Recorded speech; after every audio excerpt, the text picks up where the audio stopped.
aquele que luta com monstros deve acautelar-se para não tornar-se também um monstro. Quando se olha muito tempo para um abismo, o abismo olha para você. Friedrich Nietzsche dizia essa brilhante frase, e a gente abre aqui o nosso X versus X da atualidade com Jesus Charlie. E agora o nosso bloco vai falar sobre xenofobia. Tiagão, o que tu traz aí pra gente sobre esse episódio? Como é que a gente pode casar esse conceito aí tão marcante dentro do cenário europeu? Sem dúvida, a xenofobia é o grande mal do século XXI, né? Não só a xenofobia como o preconceito, o racismo, né? Que estão todos misturados de alguma forma, né? Já que xenofobia é fobia ao estranho, né? E o que é o estranho, né? O estranho é o que não se enquadra no perfil que se pretende, né? Que se prevê. E isso, sem dúvida, é muito triste, porque a gente percebe um cenário hoje, né? Dentro dessa questão do Jesus Charlie, de profunda xenofobia, né? É importante começar esse bloco falando que no dia seguinte, né, à morte das 12 pessoas no atentado, né, ao Charlie Hebdo, 2.000 pessoas foram chacinadas na Nigéria, né, pelo Boko Haram, que é um grupo extremista que atua na Nigéria. A gente até fez uma aula no X da Atualidade em 2014 sobre ele, e parece que isso passou despercebido pela mídia, né? A mídia literalmente não dá o mesmo valor às vidas africanas que ela dá às vidas europeias, né? E aí dentro disso a gente ainda vai falar de mídia com mais clareza, mas a xenofobia, ela sem dúvida alguma, ela é resultante dessa visão, né? Do colonizador, né? do colonizado, né? Essa visão vertical da coisa, né? E o estabelecimento de um modelo, né? de um rótulo, né? Como você falou no último bloco sobre a Argélia, né? A Argélia foi massacrada durante, né, décadas, e ninguém vê o francês como terrorista, né? Agora, quando o cara vai lá e mata 12, ele é terrorista. Na minha opinião, os dois são terroristas, né? Ninguém aqui está querendo defender a prática, né, do assassinato, mas é muito conveniente, né, rotular o árabe e o islâmico, né, como terrorista, né? E aí a xenofobia vira islamofobia, né? Tem a tal da arabofobia também, né, Zé Bonner, né? Ou seja, já existe uma ramificação dentro de um conceito de aversão, né? Essa ideia que a gente sempre trata para o aluno, a gente sempre traz essa ideia. Os termos básicos são esses que você apresentou: islamofobia e arabofobia.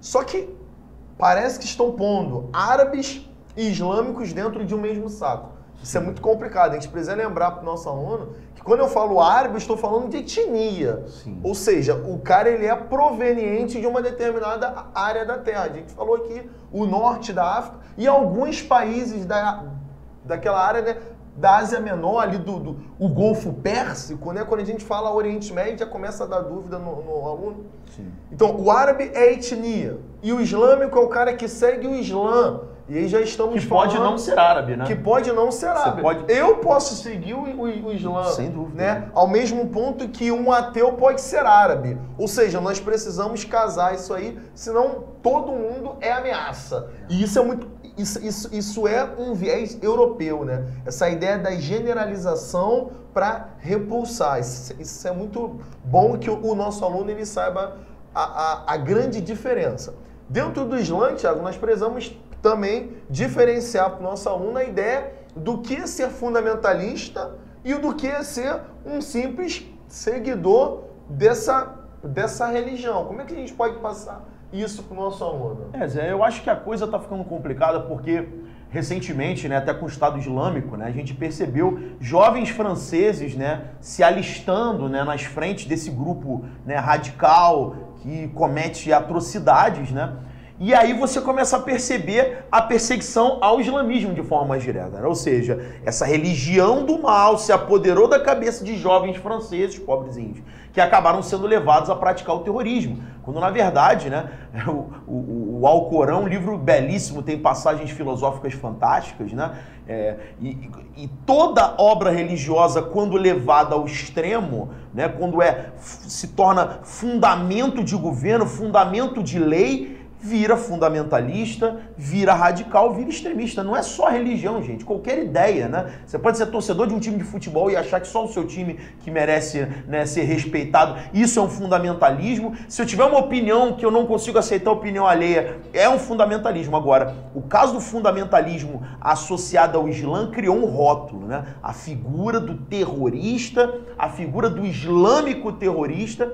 Isso é muito perigoso, né? Até porque dentro do próprio islamismo, eles não têm essa homogeneidade toda, né? Você tem os xiitas e os sunitas que são diferentes em termos de pensamento, né? Então essa questão do radicalismo, que começa com muita força a partir de 1979, né, com a Revolução Islâmica, começada no Irã, né, com o Ayatollah Khomeini, né? Você começa a perceber uma convocação de certos grupos radicais a negar completamente o Ocidente, né? Muitos desses grupos chegam ao poder em alguns países, né, como o Afeganistão, por exemplo, né, você vai ter o Talibã, né, onde, né, o povo é obrigado a negar hábitos ocidentais, valores ocidentais, por imposição ditatorial. Mas isso não significa que quem é islâmico, né, ou quem é árabe, nega e odeia o Ocidente, né? Temos que lembrar também que a Revolução Islâmica vai ser uma resposta, né, ao terrorismo praticado pelos Estados Unidos, né, que vai armar grupos, né, anti-palestinos para invadirem, atacarem, né? Então a gente percebe que tem uma questão que tem que ser avaliada com muito cuidado, muita cautela, mas é óbvio que o Ocidente, né, se blinda muito bem, né? E a figura do terrorista vai ficar com o islâmico mesmo, né?